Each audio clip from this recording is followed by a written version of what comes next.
Welcome to the Military Money Manual podcast. Today in the podcast, we're going to be talking about the average net worth of the above average military officer.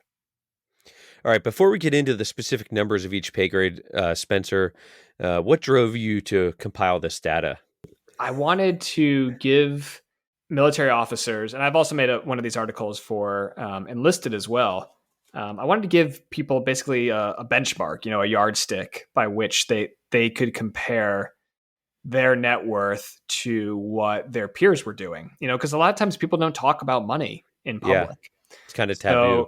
Yeah, exactly. So by, publishing anonymously, now I use my first and last name on the website, but what I wanted to do is just put some numbers out there. And I generated this list. I think it was back in 2014. So I was barely a captain, I think, if my memory serves correctly, when I published it. So I had no idea what, my net worth was going to be when I was a major, or if I stay in long enough, a lieutenant colonel. But what's really interesting is I've had a lot of guys reach out to me, and gals, and, you can look in the comments section, but I've also received some emails as well. And they've said, these numbers are spot on, this is exactly what my net worth is as a military officer. And then some people have said, I think these numbers are actually a little bit low, just because they've had spouses that work. So there's, you can throw that into the mix as well. But I don't know. I really wanted to give people a yardstick or a benchmark by which they could compare themselves,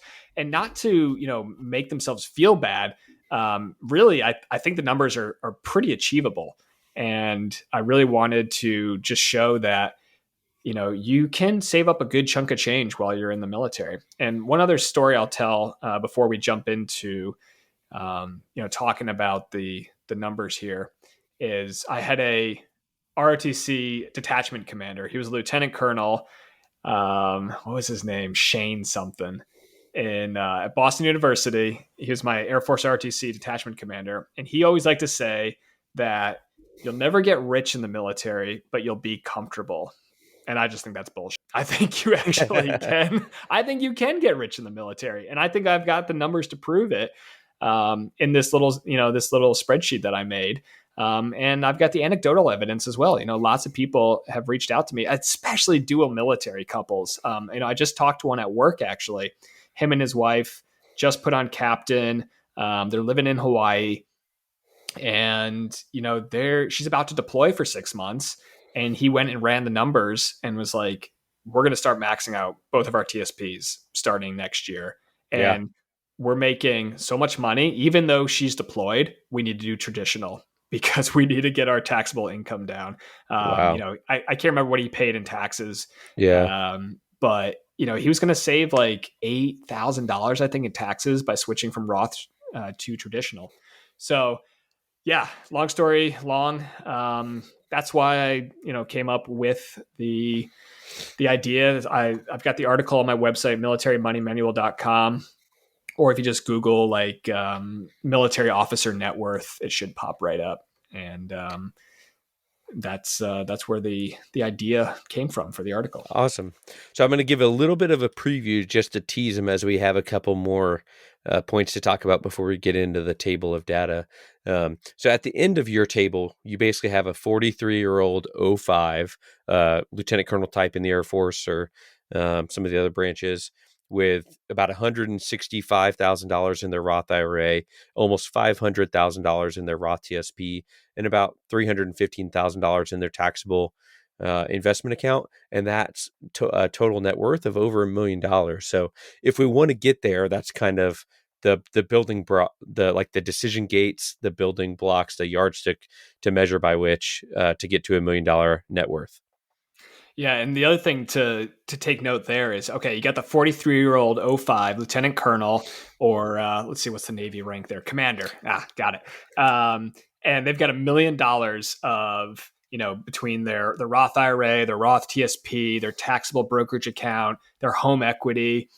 Okay, they've got $1 million, so they can pull, let's say 4% rule, $40,000 a year out of that, right? But they've also got the military pension kicking in as well. So, assuming I don't know what a base pay for a O5 is, but it's probably like close to $10,000 maybe.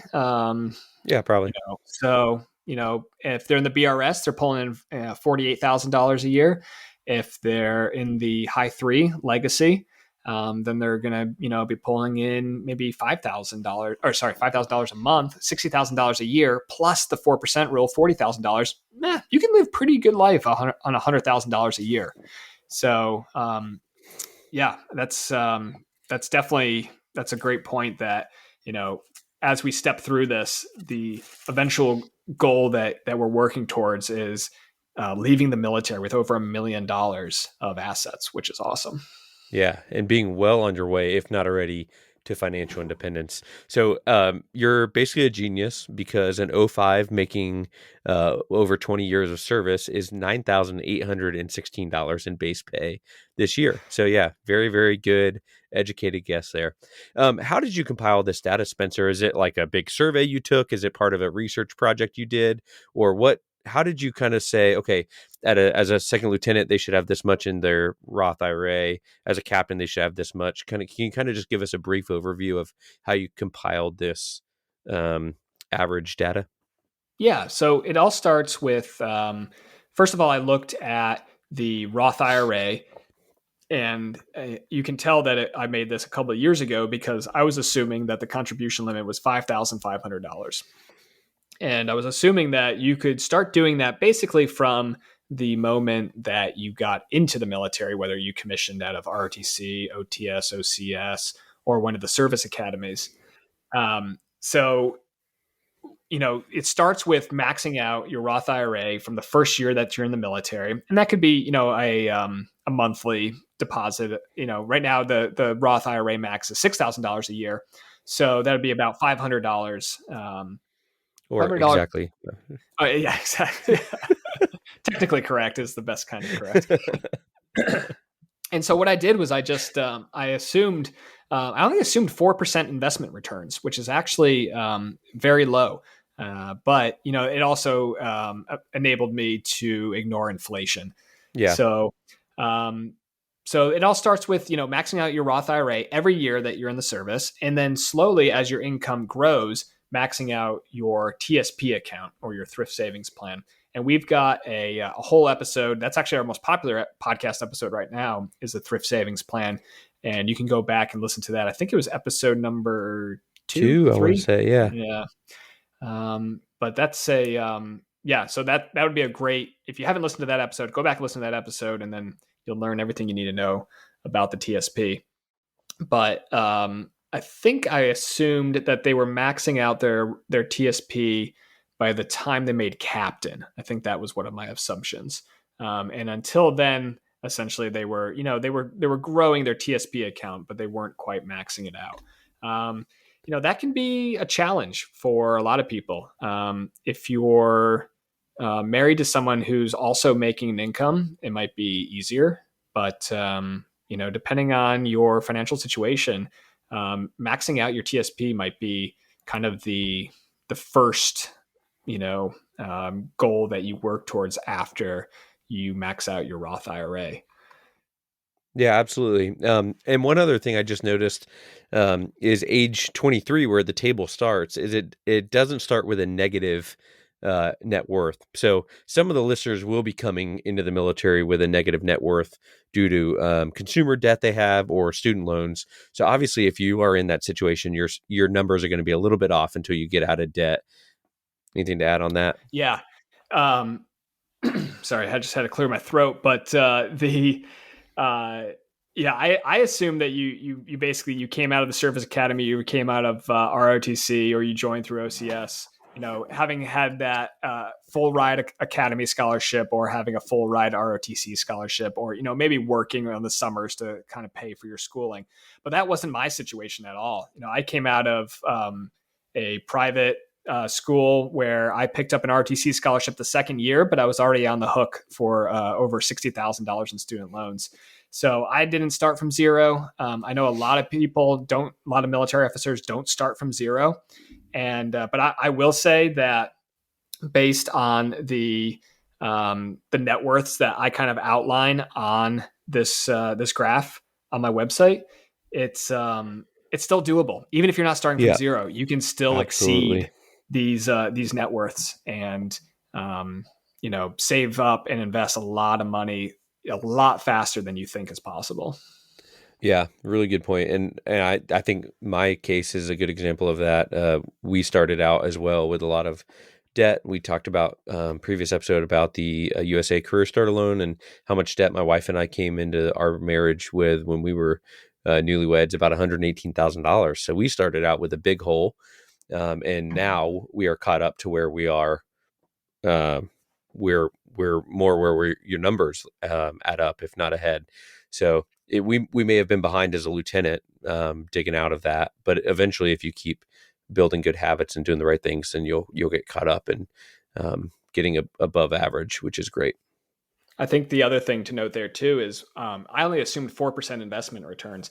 If you've been in the stock market at all in the last 10 years, you've probably been doing a lot better than that. I know just in my Vanguard index funds, I think I opened those in 2014, 2015, somewhere around there. My average annual return has been 18%. So, right there, by assuming 4%, and essentially just assuming that your net worth is increasing because of the money that you're throwing in there, and it's not really allowing for compound interest or investment returns to really pump that number up. It should be pretty easy for you to get ahead of the net worth that I talk about at different ages. Yeah, so we kind of hit on this a little bit, but if someone is well above or well behind what you list as the average for their age or for their pay grade, what do you want them to take away from today's podcast? We obviously don't want them to be discouraged, but what should they take away if they're not quite on glide slope, if you will?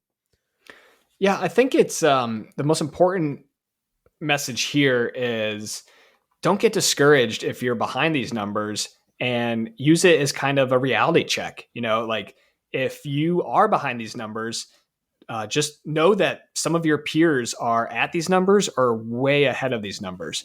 And if you're not at these numbers, if you're behind them, then it's a great opportunity for you to start digging into, okay, well, why am I behind on these numbers? And if you're still paying off student loan debt that you've had for over 10 years, then maybe you need to prioritize your student loan payments so then that you can move on to other things.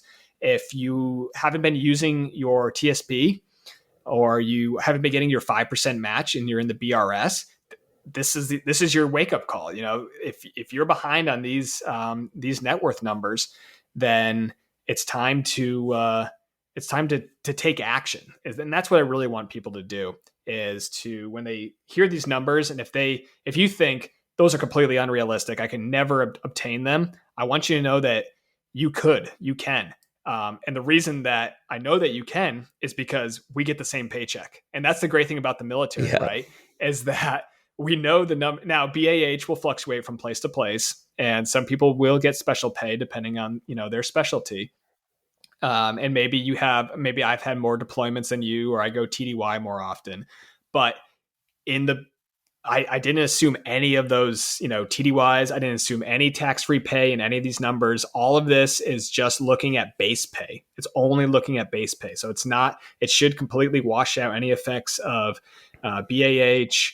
And if you are married, then you should actually you could be well ahead of these numbers, Yeah. uh, especially if your spouse brings an income, or if they don't bring an income, then they hopefully are allowing you to focus on your military career and to continue to bring home the bacon, as it were. Yeah, absolutely. So when we're looking at these numbers, these are for an above average officer. Some of the things that we are assuming an above average officer does is they don't rely completely on the military retirement system. They're maximizing credit card rewards and take advantage of kind of military travel hacking opportunities. they're tracking all their investments in one place with a product like Personal Capital. They're banking with a military friendly bank like USA, Navy Federal, or something like that, and taking advantage of some of those great member benefits and low cost banking products. You mentioned the TSP already. They understand that the TSP is a great deal and uses it every month. And they know spending more than you earn makes no sense. And we've talked about that one a lot. They don't carry a balance on any of their credit cards, and they don't take out the USA Career Starter loan or a kickoff loan like that unless they are investing the loan or paying off a higher interest rate date or rate loan, or having a really good plan for that. So anything else for the above average military officer, as you can't see my air quotes because we're on a podcast? That's right. No, I think you hit the nail on the head on all those assumptions there. Well, you wrote them, so yeah. And thank you. Yeah, I did actually write them, and I was like, man, Jamie's making some really good points today. That's my own writing that he's reading. So the biggest thing with not relying on the military retirement system is you can still earn a military retirement. And in fact, like if you stay in 20 years, or if you go guard a reserve and you earn a reserve retirement pension, that should just be gravy, for a lot of people, that is their retirement plan, and that's fine. Maybe they don't have a lot of savings for whatever reasons while they're in the military, but they serve 20 years and they earn their military pension, and then either they live on that or they go get another job and supplement their income. What I'd like to have people do, and what I want to encourage people to do, is start saving for financial independence today. And if you get to 20 years of service and you had a great time and you've earned your pension and you're ready to move on to the next thing, well, now you've got the pension, plus you've got, this substantial amount of savings, which is going to provide for you financial independence in addition to your pension. So for myself personally, my goal was always to reach financial independence before I was eligible for the military pension. And so that's one of the, if you go on my website, one of the things, my taglines is, I'm investing for financial independence before age 40. And I would be eligible for the military pension, I think at age 43 or 44. I was held back in kindergarten. It's a sore subject.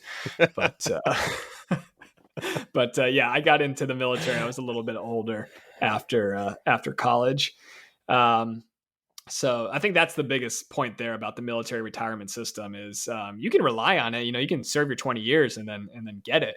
But along the way, you should be making investments, especially with BRS now, you got to be doing 5% into your TSP because that's free money. And if you're not collecting, then, that's just a waste of everyone's time there. And then one other thing that I'll highlight that you mentioned was, for credit cards and USA Career Star loan, any kind of debt you want to be super smart with. And, I started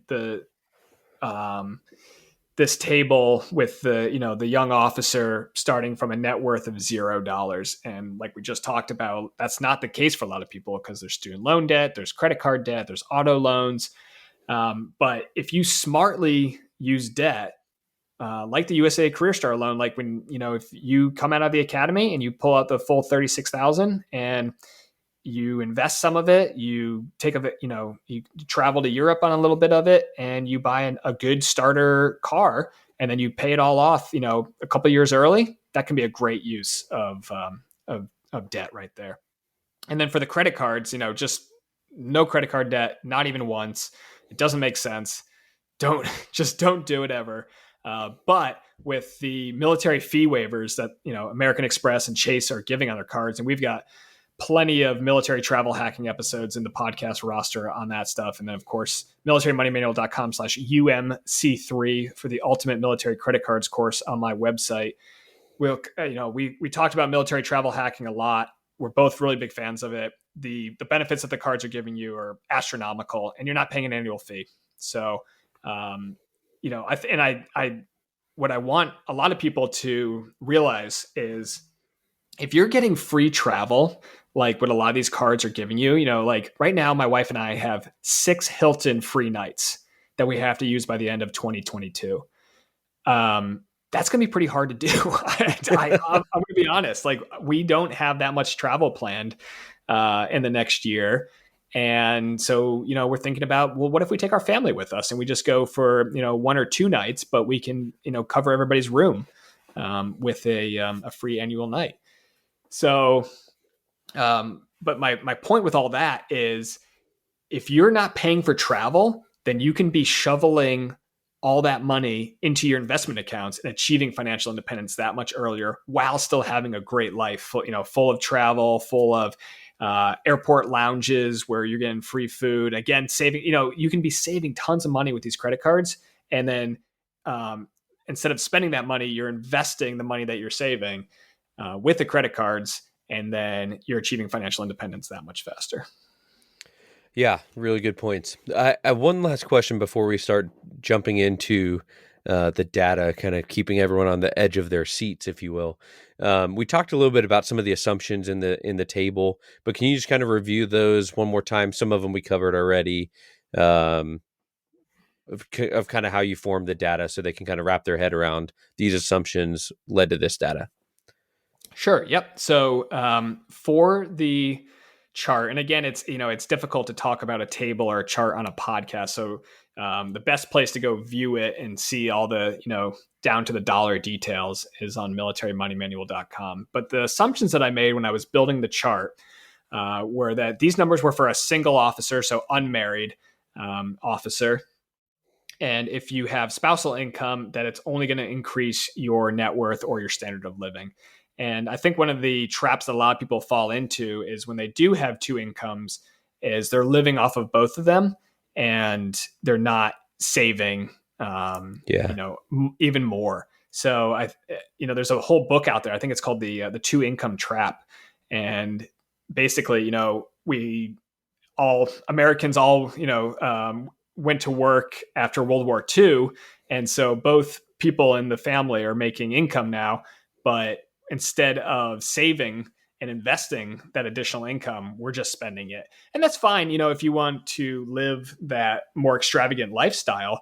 But especially on a military paycheck, if you can't, if you can't make ends meet on like a senior 03 or 04 salary, then you probably need to adjust your lifestyle a little bit.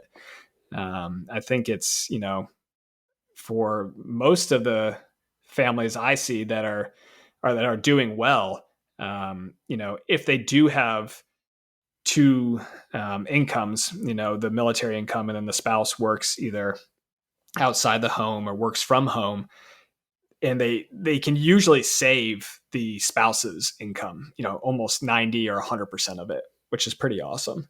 Yeah. So, okay, sorry for the little sidebar there, but back to the assumptions. Okay, so these numbers are for a single officer only. If you got spousal income, it's just going to boost your numbers or allow you to live a more extravagant lifestyle. Assuming no student debt, most military officers are coming from ROTC or the academies. And I'm assuming if you did take the USA Cadet loan, you paid it off early. So that's not really factored into here.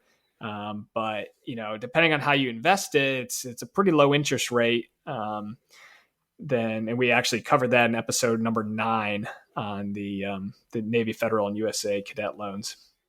We'll also assume that you don't buy a house until later in your career. So in this table, I assume that you didn't buy your first house until you made 04. And then I assumed 4% investment returns. And then I listed the years after entering service. So essentially, when you're the 23-year-old 23-year-old lieutenant or ensign, it's your first day in the military. So you're starting from a net worth of 0. And then 20 years later, you'll be able to retire. Okay, great. So like Spencer mentioned, the average net worth, if you Google that for average net worth for military officers, the best way to get your hands on the militarymoneymanual.com full table. So we're just going to give some benchmarks there at each major promotion point and pay grade increase. So at age 23, we start as obviously 01. Nothing saved in the Roth IRA yet, nothing saved in the TSP, nothing saved in taxable investment accounts, and no home. At age 23, average military officer has a total net worth of 0. But if we go to age 25 for O2, a couple years of Roth IRA, maxing it out, and a little bit of contributions to your Roth TSP, you should have about 11,000 in your Roth IRA, about 22,000 in your Roth TSP, for an average total net worth of 33,400 for an O2 at 25 years old. Yeah. So, and the biggest thing there is for the Air Force, it's essentially an automatic promotion at 2 years from O1 to O2. And I think that's true for the Navy and Marine Corps and Army as well. But, a lot of people, when they first get into the military for that first year or two, you're in a training program. And, if you're at, like, let's say Air Force pilot training, you probably don't have a lot of time to even spend money because you're so busy training. And then there's between the TDYs that you might, the travel you might have to do around the country to get your training done. You might even have the opportunity, even as a young officer, to make additional income. And then, so that's kind of your first year, and then maybe your second year in the military. You're at your first duty station, and you'll have some additional expenses. You might need to get that car, and you might need to put a down payment on a house or first month's rent and stuff. So you're going to have some additional expenses. But I really think you could get to your first promotion in the Air Force. Like I said, that's 2 years after you commission. Usually, you promote to first lieutenant, and you'll already have a positive net worth of over $33,000. Yeah, there's so many opportunities if you're smart about it. And then one other quick point I want to make while we pause here at O2 level is when you do get the promotion and you get a pay increase, be careful about lifestyle creep. And we've talked about that before, of whatever you can of your extra paycheck. If you've been living comfortably as an O1, when you go to O2, you take that extra money and accelerate your savings rate so you can get towards financial independence sooner. When you promote from O3 to O4, if you're good at O3, take the extra money and put it away and increase your savings rate like that. Yeah, I know a lot of guys, what they like to do is for their TSP, every time they get either a time in service, pay increase, or they get a promotion, they bump up their TSP contribution a little bit. And they're still going to see a bigger paycheck, which is great. But you're also going to kind of painlessly increase your TSP contribution. And if you keep doing that, by the time you make captain, kind of like a mid-level captain, maybe 4, 5, 6 years in the service, you could already be at the point where you're maximizing your TSP contributions annually. Yeah. And that brings up one of the points from the book, the Military Money Manual, Practical Guide to Freedom, that is coming out soon, is that automatic contributions are very clutch. So that's a great way to do that, is just automatically change it in your TSP. And then next thing you know, you're contributing more towards retirement. And that's great. Okay, go ahead. And that Military Money Manual, a practical guide to financial freedom, is available at militarymoneymanual.com/book. And you can use promo code podcast to get a special discount on the book. So it's militarymoneymanual.com/book. Thank you, Jamie, for mentioning that. And you can use promo code podcast. And I'm not going to spell it because I spell it wrong every time. So just use promo code podcast. Thank you. I'm trying to train you, Yeah. You're doing great. You're doing great. All right. So let's say you've stayed in, for a lot of people coming out of the academy or ROTC, their commitment might only be 4 years. So they're kind of at that decision point where, are they going to stay in? Do they want to kind of make this a career, or do they just want to stick around for, a little bit longer? For Air Force pilots, it's a 10-year commitment. For navigators or air battle managers, it's a 6-year commitment. I think Army aviation is a similar, and naval aviation has a similar, 6 or 8 year commitment once you're done with training. So those kind of people will be those kind of officers will be sticking around. People. What do you mean those kind of people? What do you mean those people? What do you mean you people? But so now you've been now you're 27 years old, and you've been in the service for 4 years. And you've continued to max out your IRA contributions every year.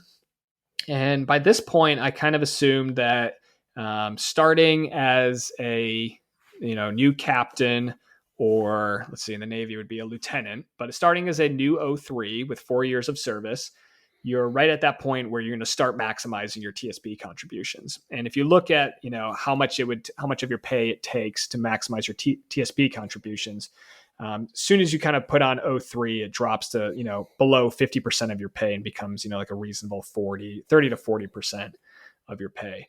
But yeah, after 4 years of service, hopefully you're up for promotion and you get that promotion to O3, and your net worth should be about $83,000. And for that, I assumed you had 23,000 in your IRA and almost 60,000 in your TSP. Yeah. And so again, as we're looking at these numbers, just think in your head, evaluate, am I here? Am I behind? Am I ahead? What should I do? What should I continue? What should I tweak a little bit to get caught up? Not to feel despair or feel bad. It can vary greatly for each person's situation, but just to give you a kind of a benchmark to look at. All right. So here we are as now a 33-year-old O4. Congratulations. You're an O4 now. And here we had a huge increase. So let me just back up a little bit. So we're going to kind of hit only pay grade bumps, but basically where you kind of hit the $100,000 threshold, and that's kind of your first big number where you're like, oh, $100,000 net worth. And that comes about age 28 as that's still pretty young O3. Right. Around age 28, you should see $100,000 net worth based on this kind of averages. But jumping back now to a 33-year-old O4, you've made huge increases thanks to the power of compounding interest and huge saving rates that this pay enables you to have. And your net worth is about $350,000 now as an O4. The assumptions there are continue to max out your Roth IRA. You should have about $66,000 in your Roth IRA, almost $200,000 in your Roth TSP, which is incredible, and about $90,000 in taxable investments as well. So again, new O4 at age 33 should be about $350,000 on this chart. Yeah. So, I mean, it still kind of blows my mind how quickly the net worth grows, right? As you promote, because that's only 10 years of military service, and you're already you're not $100,000 net worth, you're at $350,000 net worth.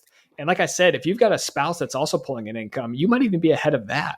I know guys that have kind of hit that 34, 35, 36-year-old, major O4 type. And, between their home equity and their investments and their spouses making income, their net worth's already $500,000. So especially if you're mill to mill, there's a huge opportunity there for you to just live on one of your spouse's paychecks and to 100% save the other one. And you can really, kind of get into your 30s, into your mid 30s, and, you're debt free other than a mortgage. If you, bought, a house, and you're really starting to stack up the Benjamins, as it were, and watching that net worth, climb into the mid six figures. The other thing I wanted to mention was from a personal level, and feel free to share if you're comfortable as well, though, Jamie. But I know for me, I'll pull up my net worth tracker, but I think it took me about 4 years and 2 months to get to my first 100,000, and it's pretty remarkable because I'm pretty sure I wrote this chart out before, or is either right around or just before, I published the chart. Was when I kind of hit that first 100. It was 4 years and 2 months from when I commissioned to hit my first 100K.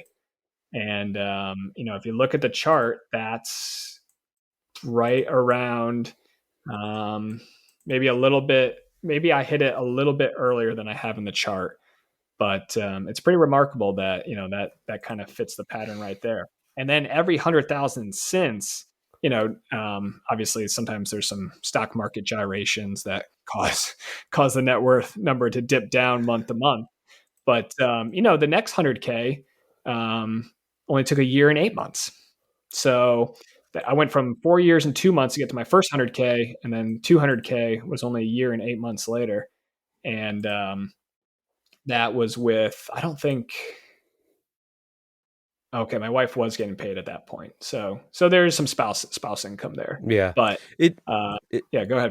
like you said, it's really crazy how much once you start going and you start tracking it and thinking, you look at a goal and you look out there and you said, I can be at $100,000 or 250,000 or $500,000 in 5, 10, 7 years, wherever you're at, I just think back to newly commissioned Jamie at 21 years old. Yeah. Yeah. I was young. So I literally was 21 years old when I entered active duty.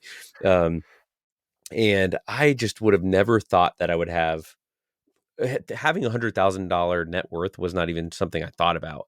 And No. when I got a paycheck that was probably like $1,800 or $2,000, I was like, I'm so rich. So, and so if some of you may be like, wow, Jamie's really an idiot. Some of you that knew me back then are like, yep, that checks. And some of you may have been where I was, where you're like, I can't even fathom having a net worth of 250 or $500,000. So if you are, it's possible. And again, this is both of us started with substantial 6-figure debt to start it out.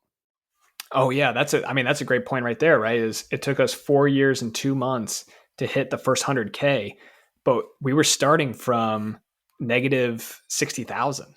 So right there, and we didn't do anything special. We, and put money into our TSB, we put money into our IRA, and we paid off our debt. And I deployed a few times in there. I went TDY a few times in there, and that additional income we put towards our goals.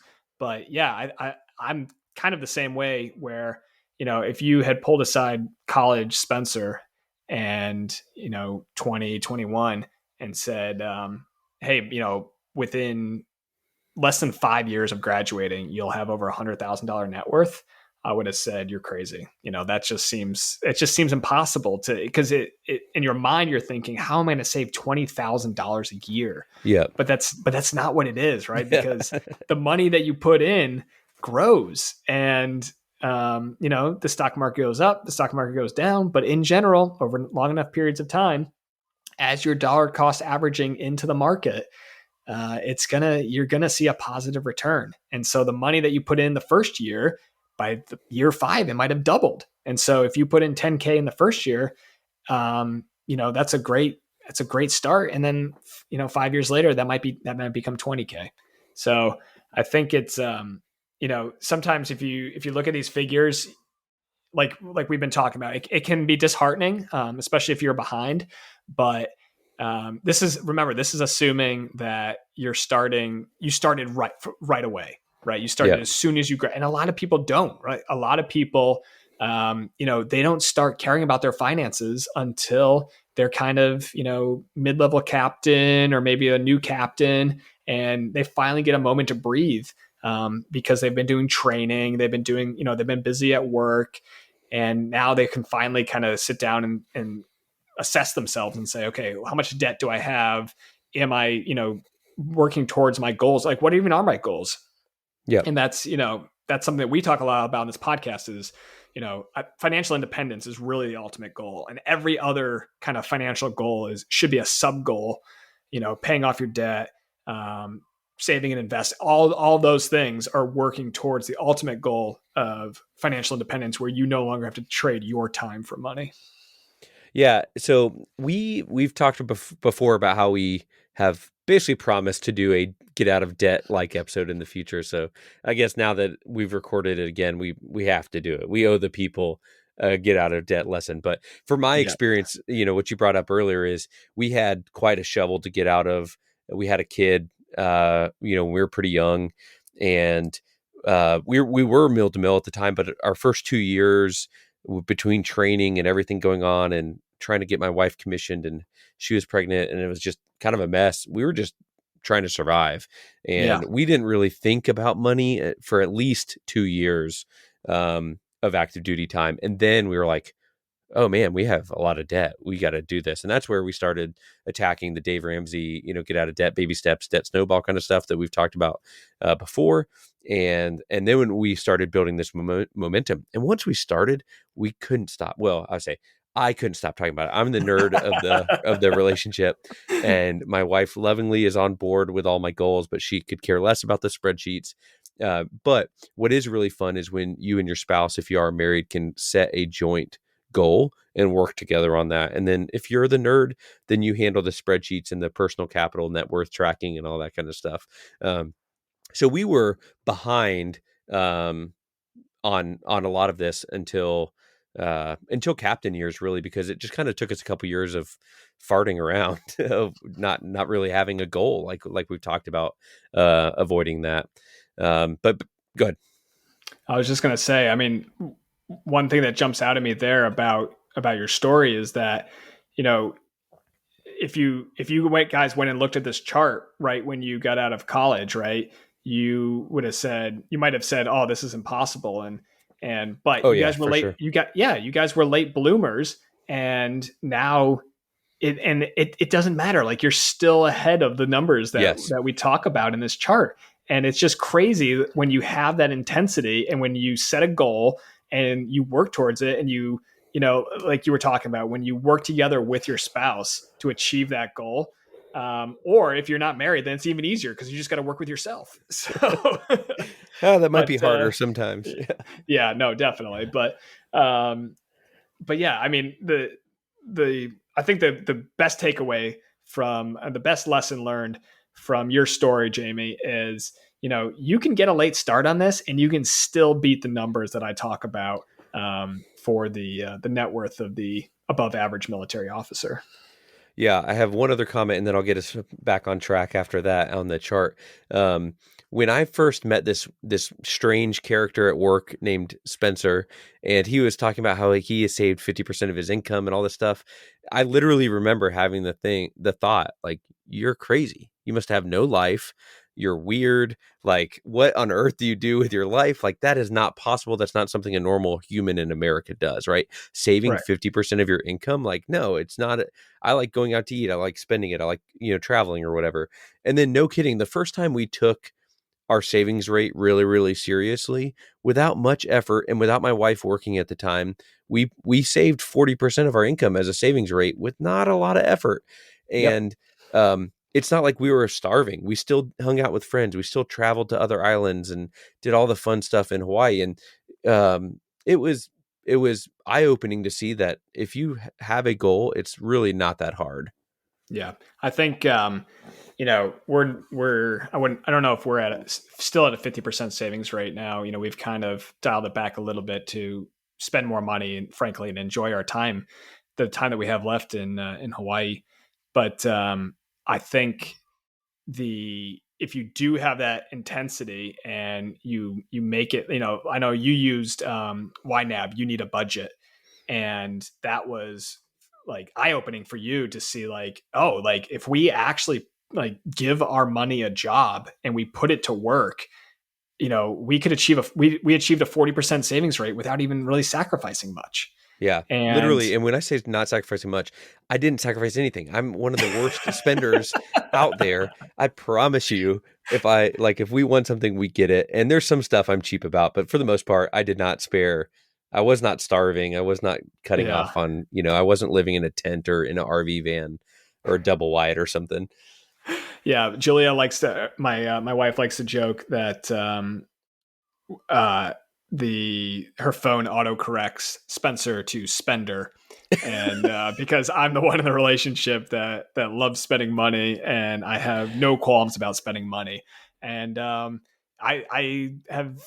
always been that way, but even when we were saving 50% of our paycheck, like we were back when I was a younger captain, we still traveled. We still did the things that we loved. We still went out to eat, and it's definitely possible. You can definitely live an absolute, especially when you compare your life to, um, someone who isn't in the military and maybe doesn't make as much money as you, right? Or if you compare your life to someone in the third world where like they're literally just trying to get clean water, right? Yep. And how many times today have you flushed water that someone in the third world would like easily pay $100 for to drink, right? And you just flushed it down the toilet, or you went into your kitchen and you filled a bottle of cold water from the tap and you didn't think about it, you just did it, Yeah.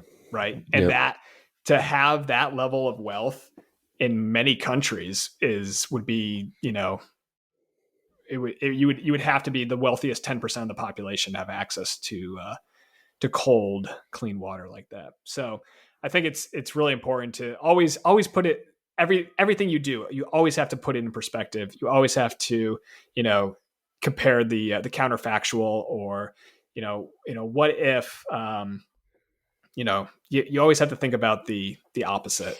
And I think it's really amazing the opportunity that the military gives you, and especially if you're, depending on your situation, you could be deployed and literally you don't have to pay for food, housing. Yeah, it sucks. Like you're sweating it out in some desert somewhere. But you can also, a lot of my deployments, we ramped up my savings rate to 90%. And it's, that kind of opportunity that you have right there. If you capitalize that, you can put yourself way, way ahead of your civilian counterparts financially. Yeah, really good points. Okay, I promised to get us back to the data. Thanks. That was really deep, man. I'm touched. That was deep. Yeah, okay, back to the chart. So a couple big milestones as a '04 level.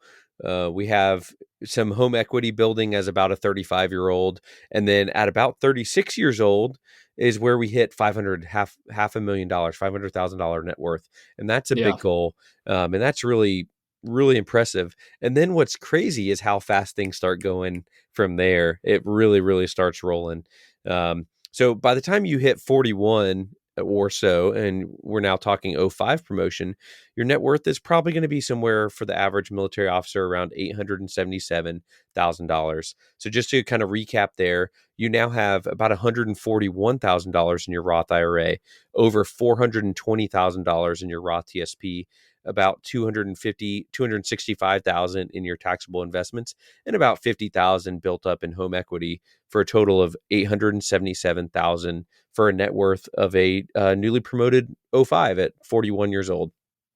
Yeah. And then from there, just 2 years later, you're cracking the $1 million mark, which is, crazy, right? Because, you just started 20 years ago, and, you didn't save $50,000 a year. Maybe you are, towards the end of your career. But really the seeds that you planted, right? That little $5,000 contribution, or $500 a month contribution that you made into your Roth IRA back when you were a brand new lieutenant or ensign in the military, those seeds have now grown.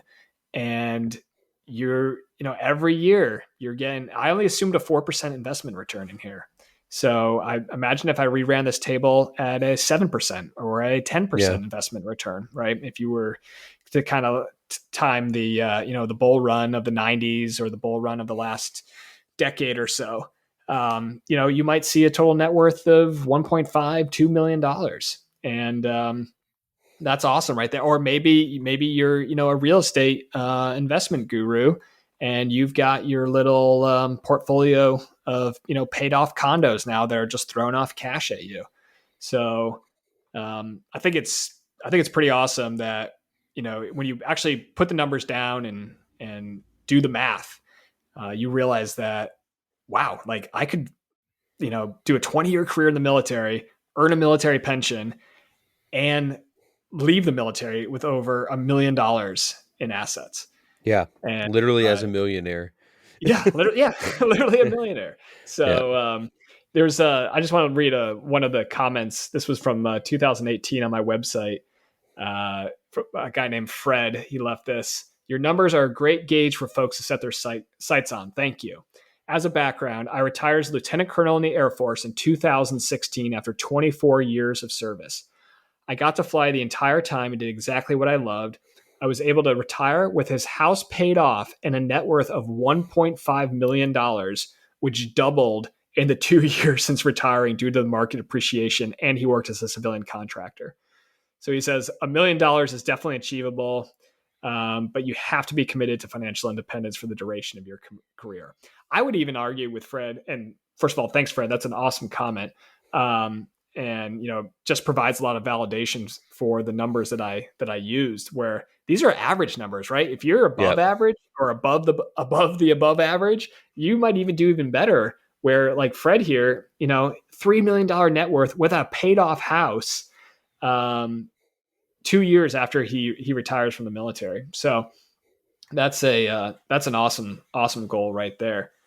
But one other thing he says you have to be committed to financial independence for the duration of your career. I would argue really the time period to be committed is your first 10 years. If you learn about financial independence in the first 10 years of your military career, it is so much easier to achieve it than if you wait until the last 10 years. And that's not to say that if you're in the last 10 years of your military career, it's impossible. I'm just saying it's a lot easier because you have time and you have compounding interest going to work for you. And it is so powerful when you give it a long timeline to take off. Yeah, I think it's just so encouraging to me to see these numbers and to think back about the encouragement it would have been had I seen this when I was 21, 23, or a few years ago, of that it is possible with a little bit of a plan, and you can do it too. Like Spencer, you said earlier, like you can do this. You guys can do this. And don't be overwhelmed by the numbers if you're a little bit behind. And if you're ahead, like great job, keep it up. And share what you're doing, share your lessons with those that work with you or for you, and encourage people to aim for financial independence and set up their own goals so that they have the choice and their family has the choice. There's nothing worse than hearing about someone who has to stay in a job they don't love because they have no other financial choice. And that's what we want to encourage you to do, is just set yourself up where you have the ability to choose. Yeah. So, $1 million, 43-year-old lieutenant colonel, you retire, you're collecting that paycheck, man, life's good. you're working on paying off your house. You've got, lots of cash saved up in your retirement accounts. You still got 20 years, well, a little bit less than that, about 17 years before you can start, touching them without paying penalties. But, you've got a lot of cash in your taxable investments, and you've got the cash flow of a military pension as well. So lots of options, and you can always go back to work as well, or Yeah. you can stay, maybe stay in the military, maybe you just join the reserve, maybe join the guard. So, Jamie, what kind of tools do you personally use to track your net worth? So you mentioned YNAB, and I do still use that both for our budgeting. I'm a budgeting guy, very detailed budget still, even though we don't need to. It just helps. I enjoy it, and it helps us Yeah. advance our net worth a lot. So we use YNAB. You need a budget. I think the app costs like $85 a year, and I guarantee you, if you don't have a system, you will increase your net worth by more than $85 over the next year. And if you don't, come find me, look me up on the global. I don't know. Send an email to Spencer's Send an thing and I'll email. Venmo you. Yeah. I'll Venmo you, because if you take it $85. seriously, Yeah. you will get more than $85 benefit out of it. So YNAB's a great one. It does budgeting and network tracking all in that one. Another one is I used to use Mint for a while, and I didn't love it for network tracking as well, but it's kind of another all-encompassing budgeting system. But the really good one, other than just maybe a spreadsheet, a Google Docs or Excel spreadsheet, is Personal Capital. I think that's probably the best net worth tracking system if you're looking for just that.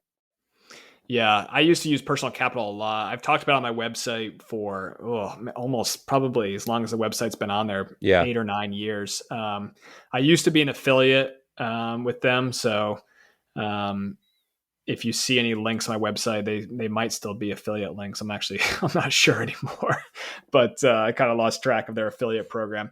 But honestly, I only recommended it the affiliate program was nice, but I used it personally. I still use it to this day. I think it's one of the best tracking softwares out there, best websites. The app is really good. I use that as well. And then, but frankly, I don't check it that often anymore. And I'm using my Google Sheets just because and you can also use Excel if you're kind of old school, or Microsoft Whoa, 365. whoa! I But feel attacked. yeah, you should. But the Google Sheets, I share with my wife, and we actually had this conversation the other day. Like, is it still valuable to track our net worth every month when we kind of have these automatic systems set up, and we're not like, the dollar amount goes up, it goes down based on what the stock market's doing. Like, should there be something else that we track every month, like how many hours we spent with each other, or how much we donated to causes that we care about? I can't remember, Adam or Drucker, I think was the guy's name. What gets measured matters, right? And for us, for a long time, our net worth has mattered to us, and so we measured it. But now, as I get further along in my career and I've set up these automatic systems, we've paid off our debt. Maybe it's time to measure something else. So that's kind of why I've not stopped, but I've slowed down my use of personal capital. I don't check it every day, certainly. Um, it is nice that it aggregates all of your accounts in one place. But if you're only updating like for me, I only update my spreadsheet once a month. It's not that long to go log into Vanguard, log into the TSP, copy the numbers over, add it up. I have little formulas set up. And then the other cool thing that I like doing with my net worth spreadsheet is I kind of keep track of milestones, like first 100K, second 100K. So that's really fun to go back and see, like, oh yeah, it took us like 4 years to get the first 100K, but then it was less than 2 years to the next 100K. So that's really fun. And then the other thing I like to do is I put the safe withdrawal rate. So I just looking at my investment account, so not looking at my cash, not looking at my total net worth, but just looking at my liquid investments. So for me, that's mostly the TSP and Vanguard. And I take 4% of that divided by 12, and I have a little counter that kind of ticks up and shows, okay, like you can pull, it started with, you can pull $50 a month out, right? Based on the 4% safe withdrawal rule. And okay, now it's doubled. You can pull out $100 a month for the rest of your life, right? And it's kind of cool to watch that build over time and realize that, yes, it's a pile of money, but you have to think of it as future income, right? It's money. It's a pile of money that's invested, and it's going to provide you a future income stream that you can live on one day. Yeah, the point you made about checking net worth, some people are just nerds, and we like to track it whether you really need to or not. And if you're there, like, put your hand up in solidarity with me in your car, wherever you're listening. But one point I do want to just hit reattack is that it's not beneficial to check your net worth daily, or Yeah. probably more than monthly. I would say monthly is Yeah. probably about the most you want to look at it, because it will go up and down. I'll say in my experience, we've been using the YNAB app specifically for over 2 years now, and there's only been 3 months in the last 24 where there was any drop at all in net worth Wow. on the Yeah. first of the month. A lot of that is savings rate. A lot of that is just, luck of the market, and things like that. But that is kind of really, really cool to see those trends like that. And hey, the plan that we have is working. But also don't obsess with it. Have fun in life. Net Yeah. worth isn't the only thing that you should care about. And man, Spencer, you're really deep today. That I would love to see your spreadsheet of how much time you're spending with your friends, how much time you're, spending with Julia. That's deep, Yeah. man. That's some good thoughts. Yeah. Yeah. Thanks. Yeah. How much time I'm spending on the podcast with my good friend Jamie. So, all right. So I think, Jamie, I'm going to give my takeaway, and then you can give your takeaway. For me, like we started the podcast with, I think it's a yardstick. I think it's a tool to measure yourself against your peers. But at the same time, give yourself a pat on the back if you're headed. And if you're behind the numbers that we talk about, that's okay. You can get a late start. I wasn't, it took me maybe 5 years to get on track with these numbers and then to start getting ahead of them. So kind of use it as, as a benchmark, use it as a pacer, if you will, like when you go run a PT test and you have someone who kind of gives you the pace that you need to stay ahead in order to pass. Think of it as that. It's just, like a little helpful tool as you continue your journey to financial independence. Yeah, I think for me, it's just one more encouragement of you can do that. Like you who are listening to this right now, you can do it. It's not for other people. It's not for people that weren't born into the middle class or people who barely were able to go to college or were first in your family in generations to make it to college. You can do this with a little bit of intentionality, a little bit of planning, and making use of some of the tools that you hear about on this podcast or that you read about in the Military Money Manual blog or in the new book. There is a path for you to be a millionaire before you leave the military. Yep, I think that's great. Be a millionaire before you leave the military. All right. Thanks so much, everyone. And we'll see you in the next episode.